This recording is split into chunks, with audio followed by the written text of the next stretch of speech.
we can create losses on the tax return that can offset your working income, your W-2 income, your 1099 income, your stock, your crypto, you name it. You can end up having positive income on your tax returns and buy rental real estate and leverage the losses to become 100% tax-free. The money problem. Yeah. What's the money problem? The money problem is not having to worry about how you're going to get your next meal, right? The money problem is how can I automate a system that constantly pays me? Because once I have a system in place, my next thing is how do I protect that system and the wealth, right? And then you start to realize, oh snap, I have to budget for taxes. And why am I having to budget more and more for taxes year over year? Maybe there's a way for me to not pay as much taxes so I can reinvest this money back into my business or just enjoy more of a lifestyle. And so that's when I normally see entrepreneurs stepping over their CPA to call me or stepping over their tax professional to call me. They already been working with their CPA for the last 5, 7, 10 number of years, but they realize there's something I must not be doing. And every time I reach out to this person, he's not really happy or he's more reluctant to try to help me. I think I'm getting choked in tax. We got to check. We got to check under the hood. Conservation easement. Because I did one. Did you? Yeah. Okay. You like that? I like that. That's a good strategy. Most people don't understand conservatory easements and deferral. You want to explain it? Because, really, I'll be trying to explain it to me. I understand it, but I don't say it well. I'll be like, what are you talking about? So, you want to explain it? Conservatory easement is a tax deferral strategy.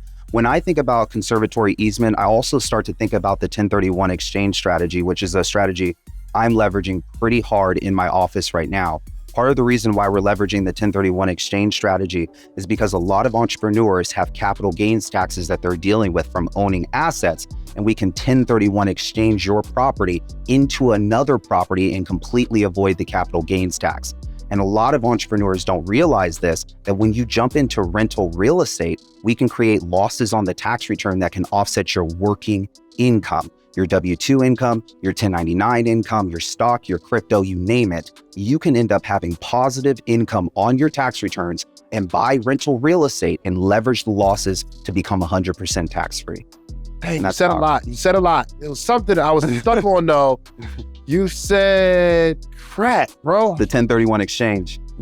Forward. Yep. Before, after that. And then the losses that you can offset. The losses. Okay. Yep. Real estate. How do you, okay.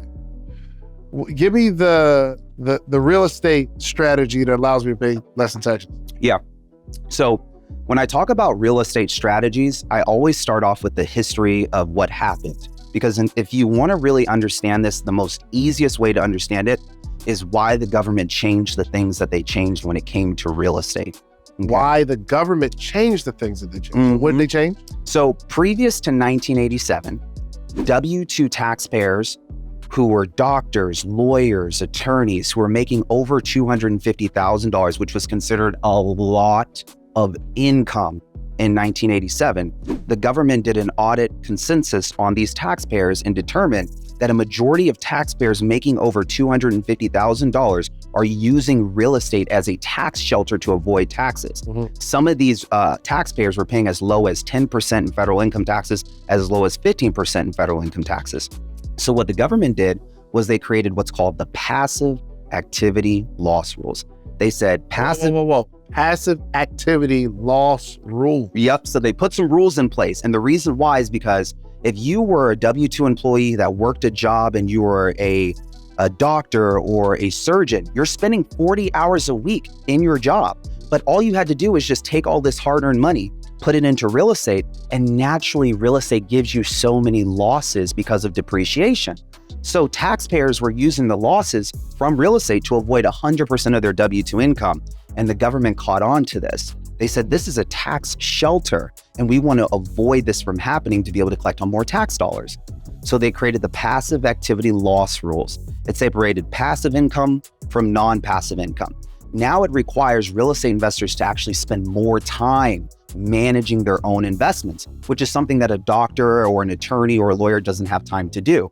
So it disqualified a lot of W-2 taxpayers from being able to use real estate to offset their W-2 income or 1099 income. So I still don't understand how the law makes them have to spend more time in their investment though. Okay, so the law requires that you have to spend 750 hours managing your rental property in the year, and you have to show that you're spending at least half of your time in real estate more than any other thing, which is too hard for many taxpayers to do unless you're a real estate agent, a real estate broker. Show that. Yeah, exactly. How do you show that? You have to have a real estate professional log booklet, which is something you can download offline and log your time. What? Now, let's just say you don't have the time to show the government that you're spending more time in real estate than your Amazon business or your day trading or any other profession that you might have. You can run a short-term rental business as long as you're renting out a property short-term like an Airbnb for an average period of 7 days or less. You can have a property that you can claim rental losses on.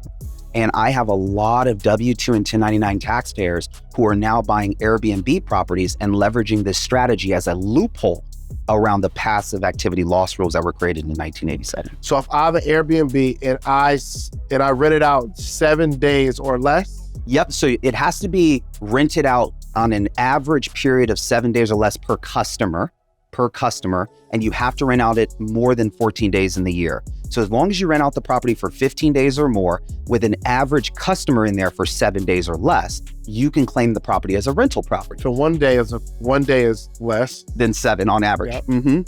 But you have to have a minimum of more than 14 days, because if you have 14 days or less, technically the government doesn't allow for you to claim the rental income. So even if your business rents out your house for 14 days, you can charge yourself rent and not claim the rental income and claim it as a tax deduction on your business. Okay. That's the Augusta Rule. Okay. The Augusta Rule. Golly, hold on. Yeah. I'm not ready for that one yet. The passive income. Passive activity loss rule. The passive activity loss rule. Yes. So, just for understanding. Yes. They're saying you have to, I can't just buy a house and then that mitigate my income. No. My taxes. Only way it will is if you're making less than $150,000 adjusted gross income. And even if you are, the government only limits you to $25,000 in losses. So if you're somebody that's making $500, $1 million a year and you buy $1 million property, I can't write off $1 million on your tax return to offset your $1 million in business income. I could though, if you were leveraging a short-term rental property, or if you qualified as a real estate professional, someone who spends 750 hours and half of their time in their real property trader business. Okay.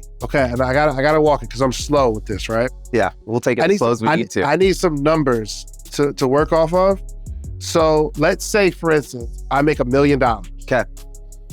And I buy a property, $250,000. Okay. I didn't pay the whole $250,000. I might have put down 20%. Leverage. Yeah, $50,000. Okay. So I put down $50,000. Let's say at this point my mortgage is, let's just say $2,000 a month. Okay. I made $1 million in income. Yep.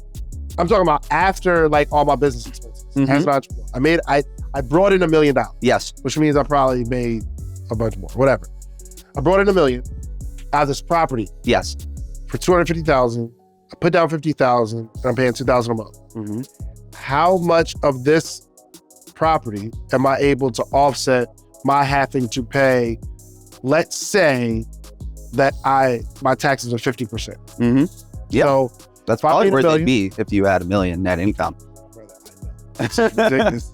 It'd be high like that. So I made $1 million. Yes. I got to pay the government $500,000. This $250,000 property. How does it help you? How does it help? Okay, so you can do this in one or two different ways. You can leverage the short-term rental strategy, or you can leverage being a real estate professional. Let's just say you don't have time to spend 750 hours managing that property. And let's just say you can't show the government that you spent half of your time managing rentals than your actual day job, right? And then real quick, can I hire somebody and that count as it? Nope, it cannot. Now you've delegated your what's called your material participation in your real property. You're good at this stuff. Yeah. Good at this stuff. All right, go ahead. I'm sorry. Go ahead. So yeah, it would disqualify you. This is why the government got onto all this stuff, right? Because those W-2 employees would just have people property managing.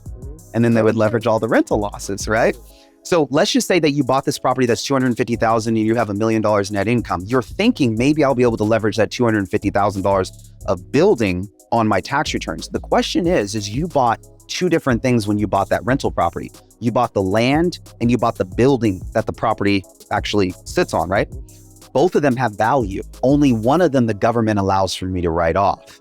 So let's just say of that 250,000, 50,000 was dedicated to the land. The other 200,000 is dedicated to the building. I can write off the 200,000 because this can be depreciated. The government recognizes the building going up and down in value. The reason why is because when you purchased the building and you decided to put it into business purpose by renting it out, it's sitting outside in the rain, the sleet, the snow, right? So the building structure can go down in value, just like your car goes down in value, and the government gives you a write-off for it. So this 200,000, I can take this write-off over the course of time, or I can choose to write this all off in 1 year with a cost segregation study, which is accelerated depreciation, plus leveraging what's called bonus depreciation, which you see a lot of people writing off G-Wagons and vehicles that weigh over 6,000 pounds. I'm essentially choosing to write off your entire building in 1 year. The government will allow me to do so only on what's called personal property. So everything that makes up your property except the structure.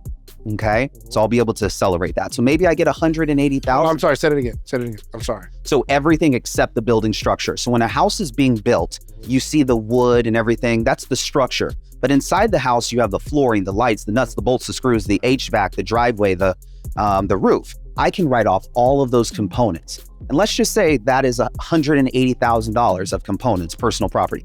I can take that on your tax return to offset your 1 million. Now you're thinking, okay, Karlton was only able to offset 180,000. What if I would have bought 3 or 4 more properties and he did the exact same strategy?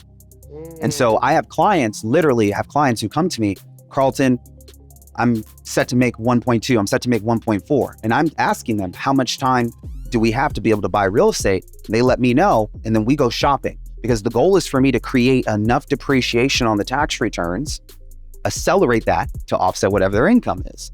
So if you're somebody that's working a W-2 job and Apple decided to give you a bunch of stock options and you're going from a year in which you made 400,000 to now $1 million, you might want to protect that $1 million now instead of having all that go to Uncle Sam. That's about $500,000 going to Uncle Sam. So rather than just putting money to charity and giving money away, you decide to buy an asset.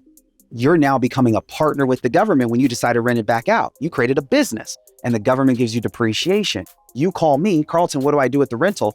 I tell you, we can leverage the short-term rental strategy or we can become real estate professionals. And we do the exact same strategy. I create these losses on your tax return from something you bought that's already paying you to offset your working income. And then you can become tax-free.